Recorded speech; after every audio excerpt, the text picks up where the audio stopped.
बिल्कुल जय हिंद। और मैं आपका होस्ट और दोस्त अमन, और स्वागत है आपका मेरे चैनल पे स्टडी विद अमन, जैसा कि आपको नाम पता ही है। और आज मैं आपसे कुछ नहीं बोलूँगा, आप सब्सक्राइब करो या ना करो, लाइक करो या ना करो, मुझे कोई फर्क नहीं पड़ता। मुझे बस चाहिए कि आप सब तक नॉलेज बढ़े। तो आज हम सभी लेकर आए ट्रिग्नोमेट्री क्लास 10 का चैप्टर। मैं आपको लास्ट में बताऊँ कि हम लोगों ने सीखा ट्रिग्नोमेट्री की वही क्यों चुना, ठीक है, या फिर अभी बता देता हूँ, लास्ट में टाइम वेस्ट करूँगा आपको। सर देखिए, ट्रिग्नोमेट्री जो है ना वो फ्रेश चैप्टर, ठीक है, बस वही real number, polynomial, linear equation in two variable, coordinate geometry, ठीक है, सर्कल, ये सभी जो चैप्टर है ये सभी 9th के ही चैप्टर्स के अपडेटेड वर्जन है। इसलिए हम लोगों को थोड़ा सा 9th को भी रिवीजन करते हुए इनको पढ़ना पड़ता है। इनकेस मान लो कोई 9th का भूल गया सारी चीज़ें, ठीक है, तो उसको 10th का कुछ समझ में नहीं आएगा। मैं ये लिख के देता हूँ, ठीक है, मैं ये लिख के देता हूँ, ठीक। बट वही अगर किसी का 9th का सारा ट्रिग्नोमेट्री को छोड़ के जो चैप्टर है अलजेब्रा में, ज्योमेट्री में, तो ये सभी अगर उसका पढ़ा हुआ है तो उसका 10th बहुत बढ़िया होगा। 8 में भी है वॉल्यूम एंड सरफेस एरिया, ठीक है, लीनियर इक्वेशन उसमें भी। तो अगर उसमें ये सभी चीज़ें पढ़ी हुई है तो उससे बहुत आसानी होगी, ठीक है। बट वही ट्रिग्नोमेट्री सिर्फ 10th में, 10th 11th 12th, तो 10th से स्टार्ट होती है। तो ये एक फ्रेश चैप्टर है। और 10th में अगर आप इसका बेसिक समझ लेते हैं तो ये आपको 11th में और 12th में जो बच्चे मैथ्स ले रहे हैं ये उन्हें बहुत हेल्प करेगा, ठीक है। ट्रिग्नोमेट्री सर अब हम लोग क्यों पढ़ते हैं, ठीक है, ये सवाल उठता होगा कि हम लोग ट्रिग्नोमेट्री पढ़ रहे हैं, सर्कल पढ़ रहे हैं, क्यों पढ़ रहे हैं आगे ट्रिग्नोमेट्री। तो इसका बेसिक सा जवाब मेरे हिसाब से जवाब ये है। अब आपके हर एक आदमी के हिसाब से जवाब जो है वो अलग अलग हो सकता है, बट मेरे सबसे अप्रोप्रिएट आंसर मुझे तो ये लगता है कि जैसे मान लो आपको कोई जनरल ट्रायंगल दे दिया, ठीक है, ABC, इसके साइड्स हैं आपको 5, 9, 11, ठीक है। बोला आपको कि एंगल ए का वैल्यू बताइए, ठीक है। तो यहाँ पे ट्रिग्नोमेट्री का इस्तेमाल करके हम लोग एंगल ए का वैल्यू निकाल सकते हैं। अगर हम लोग को किसी तीनों साइड्स का वैल्यू दिया हुआ है, इसे कोसाइन रूल बोलते हैं, आगे 11th में है, तो यहाँ पे ट्रिग्नोमेट्री का रूल आता है। तो बेसिकली ट्रिग्नोमेट्री हम लोग को क्या देता है, ट्रिग्नोमेट्री जो है provides us the relation between sides and so basically trigonometry provides us the relation between sides and angles। तो ये है हम लोग ट्रिग्नोमेट्री क्यों पढ़ते हैं, इसका मेन रीजन हो गया ये, ठीक है। अब सर देखिए, अब स्टार्ट करते हैं ट्रिग्नोमेट्री। तो 10th की जो ट्रिग्नोमेट्री है इसे हम लोग राइट ट्रायंगल के पर्सपेक्टिव से समझते हैं, ठीक है, राइट ट्रायंगल के पर्सपेक्टिव से समझते हैं हम लोग 10th की जो ट्रिग्नोमेट्री। बाकी 11th और 12th की जो ट्रिग्नोमेट्री है उसमें कुछ बच्चे अगर एडवांस पढ़ते हैं तो उन्हें पता है कि ट्रिग्नोमेट्री फिजिक्स में भी इस्तेमाल होती है। जो वेव का जो ऑसिलेशन होता है उसमें हम लोग उसके डिस्प्लेसमेंट और उसका वैल्यू निकाल सकते हैं, क्या तो उसे बोलते हैं A sin omega t, something ऐसे करके कुछ फंक्शन होता है। फिर उसके बाद 11 में कोसाइन रूल है, ठीक है, फिर उसके बाद पीरियोडिक फंक्शन, फिर उसके बाद बहुत सारी चीज़ें हैं, ठीक है। बट 10th में बेसिकली हम लोग को राइट एंगल की ट्रिग्नोमेट्री में, ठीक है। तो चलिए स्टार्ट करते हैं।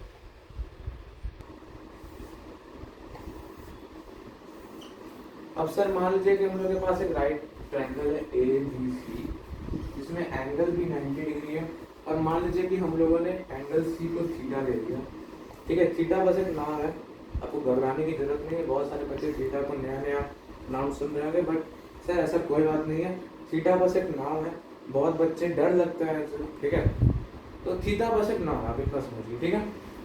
तो सर आप अपना दिमाग लगाइए, ये 90 है, ये थीटा है, तो ये कितना होगा, 90 माइनस थीटा होगा। बोलिए हाँ या ना, हाँ या ना, और बढ़िया। तो ये 90 बताता हूँ कैसे। एंगल सम प्रॉपर्टी से angle A equal to 180 degree minus angle B plus angle C कर सकता हूँ मैं, कर सकता हूँ कि नहीं कर सकता, बिल्कुल कर सकता हूँ। 180 degree minus angle B plus angle C 90 degree plus theta. ठीक है, बहुत बढ़िया। 180 degree minus 90 degree minus theta 90 degree minus theta, बहुत बढ़िया। एंगल ए का वैल्यू 90 डिग्री माइनस थीटा निकल चुका है हम लोगों को। ठीक है, तो अब जैसे सर देखिए कि हम लोग ट्रिग्नोमेट्री में 10th की ट्रिग्नोमेट्री में क्या करते हैं, रेशियो ऑफ साइड्स किसके बराबर होता है। ठीक है, तो रेशियो ऑफ साइड्स चलिए देखते हैं।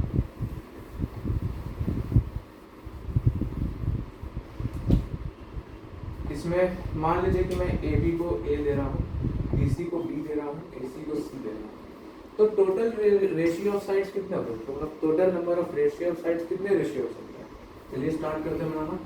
ए by C A by B, एक रेशियो ए बी ए बना, फिर B by C B by A, तो दूसरा पेयर ये बना, फिर तीसरा पेयर हम लोगों को C by B and C by A, ये तीसरा पेयर। अब जरूरी तो नहीं है ये सभी हैं, इनके रेसिप्रोकल भी हो सकते हैं, तो C by A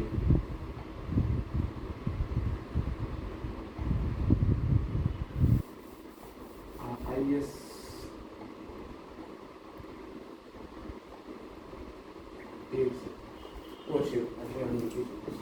sorry guys, यहाँ पे मैंने लिखे दिया है।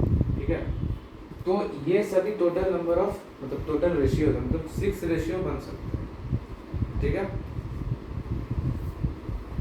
अब जरा सा 2 मिनट का मैं ब्रेक लेके आता हूँ, जरा सा कुछ अर्जेंट बात आ गई है, जरा सा उधर के कुछ लोग जो है वो पकड़ा है। 2 मिनट में आता हूँ दोस्तों। अब सर अगर मैं टोटल नंबर ऑफ रेशियोज को अगर चेक करने की बात बताऊँ, तो हम लोगों ने हर 3 साइड से इन्हीं 2 साइड को लिया है और उन्हें अरेंज भी किया। तो यहाँ पे परम्यूटेशन लगेगा, परम्यूटेशन आप सर 11th में पढ़ेंगे, बट मैं बता रहा हूँ। ठीक है, तो टोटल रेशियोज यहाँ पे P इसलिए लगा क्योंकि आप 3 में से 2 को लेकर अरेंज भी कर रहे हैं। A बाय सी और C बाय दोनों डिफरेंट है, वही A बाय सी और A बाय सी ही रहता, तब आप उसमें C लगाते 3C2। ठीक है, तो टोटल रेशियोज हो जाएंगे 3P2 3 factorial by 3 minus 2 factorial 2 into 1 by 1 factorial 1 होता है, तो 6 आंसर है 6, टोटल रेशियो 6 और यहाँ पे 6 बन, बहुत बढ़िया। ठीक है,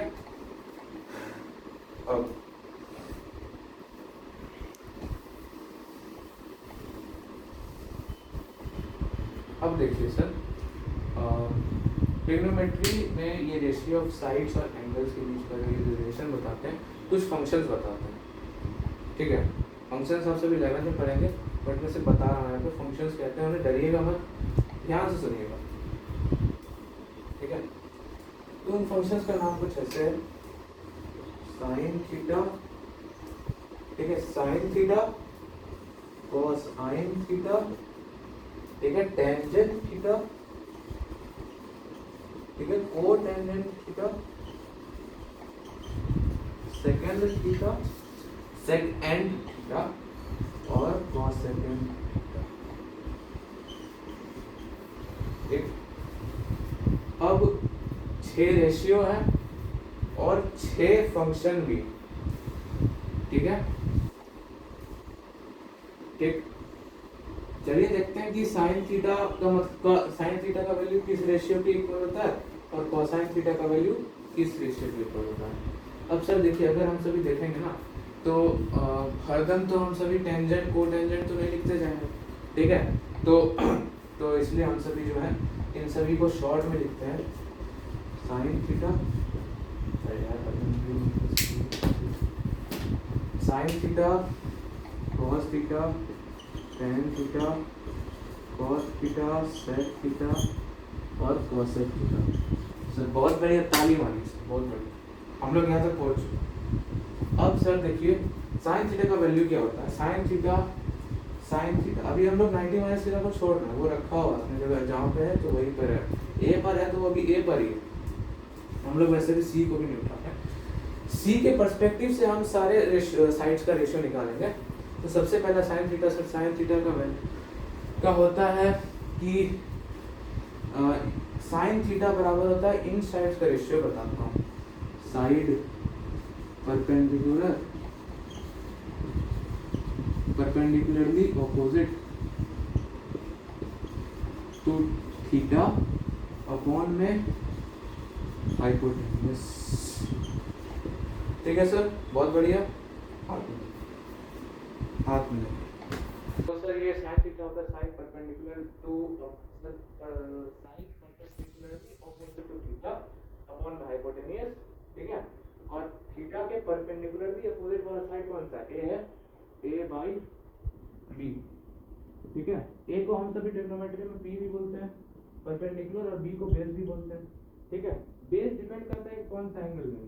ठीक है, 90 माइनस थीटा के लिए बेस ये हो जाएगा, थीटा के लिए बेस ये हो जाएगा।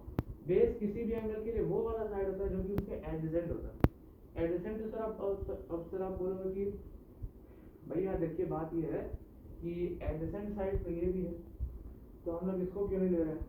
अरे भैया एडजेसेंट साइड ये ले लेंगे तो हाइपोटेन्यूस कहाँ जाएगा, हाइपोटेन्यूस में लाइक हाँ भैया हमको भूल गए, नैन होता है दोस्त वैसे तो या तो तुम ये लो या तो तुम ये लो, हाइपोटेन्यूस फिक्स है तो लेना। ठीक है, उसको हम लोग रुलाएंगे नहीं, वो बच्चा है। ठीक, बात करता हूँ। तो side perpendicularly opposite to theta by hypotenuse equal to A by B equal to P by H.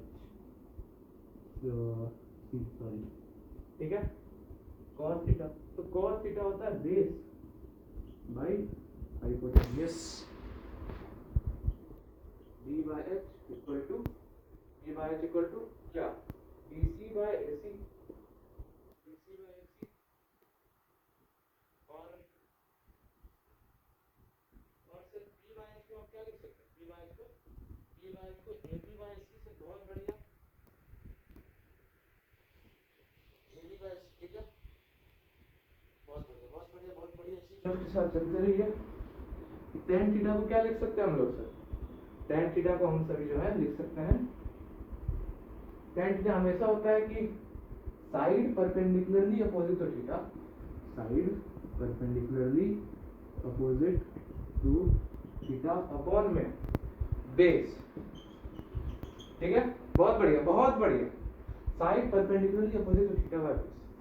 ठीक है, side perpendicularly opposite to theta क्या है, p है, p बाय b है, बेस p। ठीक है, ठीक है, बहुत बढ़िया बहुत बढ़िया। अब इसको तुम क्या लिख सकते हैं, ab बाय bc। ठीक है, अब देखिएगा यहां से मेन इंपॉर्टेंट पार्ट स्टार्ट होना शुरू हो जाता है। ठीक है, cot theta sec theta cosec theta, ये सभी इन्हीं तीनों का रेसिप्रोकल है। ठीक है, इसी को हम लोग रेसिप्रोकल रिलेशन बोलते हैं। तो cot थीटा का वैल्यू क्या होता है, cot थीटा का वैल्यू हमेशा होता है base by perpendicular, base by perpendicular. sec theta का हमेशा होता है हाइपोटेन्यूस बाय बेस। ठीक है, और cosec थीटा का हमेशा होता है हाइपोटेन्यूस बाय परपेंडिकुलर। ठीक है, ये थीटा पे भी निर्भर कर सकता है कौन सा एंगल आप ले रहे हैं। 90 के अपोजिट तो हमेशा हाइपोटेन्यूस होता है, तो वो तो हम लोग गिनाएंगे नहीं। ठीक है,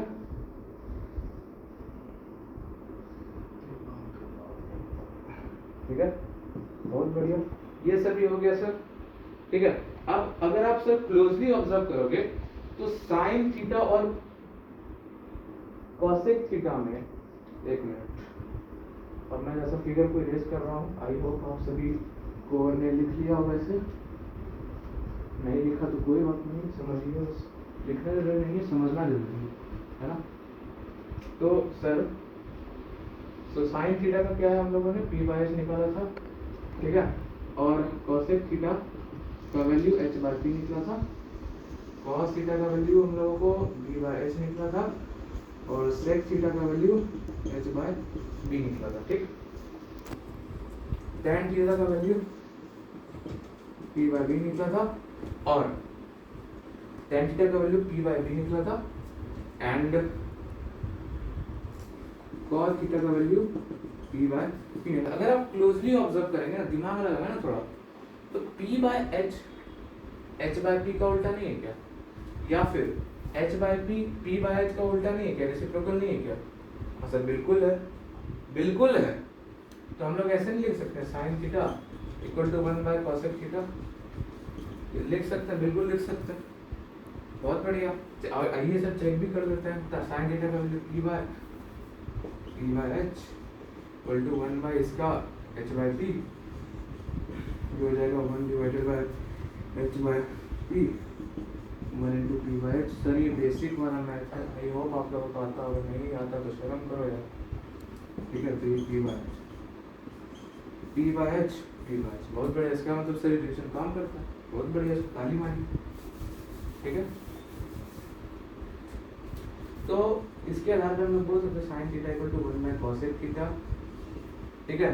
तो उसी तरह b बाय h जो h बाय b का उल्टा है, या फिर h बाय b जो है b बाय h का उल्टा है, तो cos theta equal to 1 by sec theta, ठीक है सर।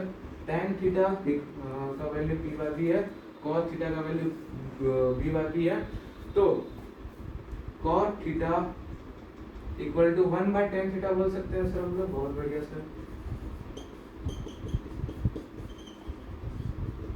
ठीक है। ये होता है रेसिप्रोकल रिलेशन, ठीक है। अब आते हैं हम लोग कॉम्प्लीमेंट्री रिलेशन पे, जो कि आज क्लास का लास्ट टॉपिक है। इसका पार्ट 2 में बनाऊंगा और उसे कुछ दिनों के 1-2 दिन के अंदर ही उसे पब्लिश कर दूंगा। Thank you. तो अभी आते हैं लास्ट टॉपिक पे, जो कि हम लोग complementary relation, identities and problems अगले वीडियो में होगी सर। और भी जितने भी important topics, CBSE previous year question and all.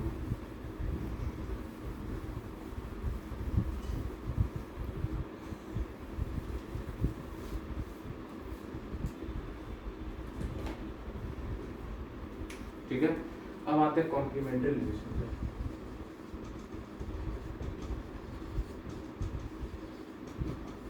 ठीक है, तो हम जल्दी जल्दी कर रहे हैं, ठीक है। ये 90 माइनस थीटा था हम लोगों को, ये ए बी सी थीटा ये 90 डिग्री, ठीक है।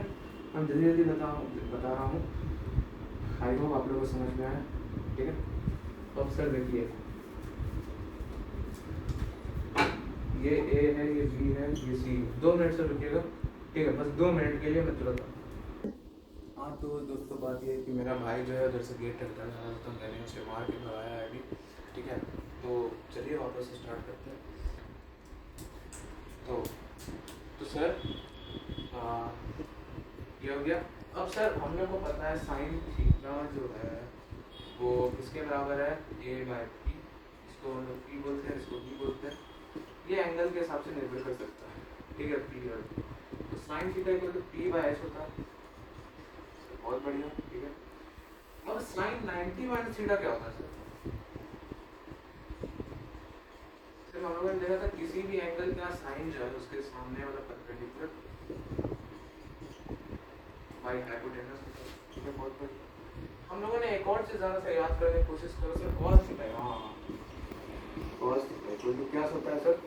cos थीटा होता है इस एंगल के लिए cos का वैल्यू होता है, इसका एडजेसेंट साइड b अपॉन में है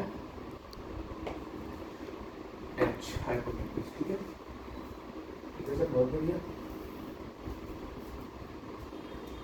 तो कोई चीज कॉमन नहीं आ रहा है, b by h common.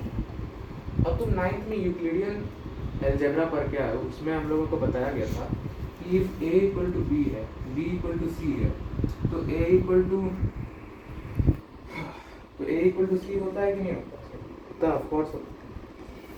Same concept को अगर हम लोग यहाँ अप्लाई करें तो sin 90 माइनस थीटा का वैल्यू b बाय h है, cos थीटा का वैल्यू b बाय h है। तो हम लोग बोल सकते हैं ना कि sin 90 माइनस थीटा का वैल्यू cos थीटा है। बहुत बढ़िया, क्या बात है सर, क्या बात है सर, ठीक है। तो ये एक रिलेशन मिला, ये बहुत ही इंपॉर्टेंट रिलेशन है। अगर तुमको बोलेगा कि अगर तुमको एक एंगल दिया हुआ और तुमको बोला और साइन थीटा का as well as cos theta का वैल्यू निकालना है, ठीक है, without the actual help of that, कि तुम एक करते हो ना क्लासिकल मेथड की, बहुत लोग करते हैं, अगर तुमको कोई k/p दिया है, तुम्हें बोला है कि सारे कॉम्प्लीमेंट्री एंगल्स का रेशियो पता करो साइन cos x sec, तो बहुत लोग अक्सर करते हैं क्या, p/h = k/p कर देते हैं, p = kx समथिंग कुछ मान लेते हैं, h = px कुछ समथिंग मान लेते हैं, और फिर b का वैल्यू पाइथागोरस थ्योरम से निकाल के सारे sec cos जो भी सारे रेशियोज का वैल्यू निकाल लेते हैं। तो ये क्लासिकल मेथड। अगर तुमको थीटा का वैल्यू दिया होगा तुम ऐसे निकाल सकते हो, और भी आगे तरीका मैं बताऊंगा, घबराओ मत, ठीक है। अगर तुमको साइन 90 45 60 30 और इसका सबको याद रहेगा, तब तुम इस रिलेशन से उसे निकाल सकते हो, ठीक है दोस्त, ठीक है। अब फिर एक और बच गया हम लोगों को, ये तो हो गया कि साइन 90 माइनस थीटा को cos थीटा, ठीक है। तो जो जो इम्पोर्टेंट